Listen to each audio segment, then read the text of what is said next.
இன்றைய நாளில் உங்களது ராசிகளுக்கான பலன்கள் வழங்குகிறார் ஜோதிட வித்வத் சிரோன்மணி பிரம்மஸ்ரீ ஸ்ரீ ஜெகதீஸ்வர சர்மா. இன்றைய 2026 ஆண்டு ஜூன் மாதம் 9ஆம் திகதி பராபவ வருடம் வைகாசி திங்கள் 26ஆம் நாள் செவ்வாய்க்கிழமை. நவமி திதி பின்னிரவு 2:35 வரை, அதன் மேல் தசமி. நட்சத்திரம் பூரட்டாதி காலை 9:39 வரை, அதன் பின்னர் உத்தரட்டாதி. மரண யோகம் காலை 9:39 வரை, அதன் மேல் சுபயோகம். ராகு காலம் பகல் 3:19 முதல் 4:53 வரை. சுப நேரம் பகல் 10:35 முதல் 12:10 வரை. இன்று சிராத்தம் செய்வதற்குரிய திதி வைகாசி மாத தேய்பிறை நவமி.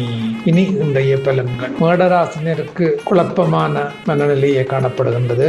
இடபராசினருக்கு மிகவும் சிறப்பானது. மிதுன ராசினருக்கு மத்திய நற்பலன்களை எதிர்பார்க்கலாம். கடகராசினருக்கு மகிழ்ச்சியான பலன்களை அடைய இடமுண்டு. சிங்கராசினருக்கு அட்டமத்து சந்திராஷ்டமம் என்ற வகரத்திலே அவர்களுக்கு கவலையான பலன்கள் அதிகரிக்கும். பொறுமையாகவும் நிதானமாகவும் இருத்தல் வேண்டும். கன்னிராசினருக்கு சம பலன்களை எதிர்பார்க்கலாம். துளாராசினருக்கு சிறப்பான பலன்கள் காத்திருக்கின்றன. விருச்சிக ராசினருக்கும் நன்மையான பலன்கள் நிகழ இடம் உண்டு. தனுராசினருக்கு கவலை நிறைந்த பலன்களே அதிகம் காணப்படும். மகர ராசினருக்கு விருத்தியானது. கும்பராசினருக்கு ஆக்கம் நிறைந்து காணப்படுகின்றது. மீன ராசினருக்கு அதிர்ஷ்டம் நிறைந்த பலன்களை எதிர்பார்க்கக்கூடியதாக இருக்கின்றது. குறிக்கோள் என்பது வெறும் ஆசை அல்ல. ஆசைக்கு மேல் நமக்கு அதிக ஈடுபாடு இருக்க வேண்டும். நம் குறிக்கோளை நாம் வடிவ ரூபத்தில் காண வேண்டும். உடலால் உணர வேண்டும், ருசிக்க வேண்டும், நுகர வேண்டும்.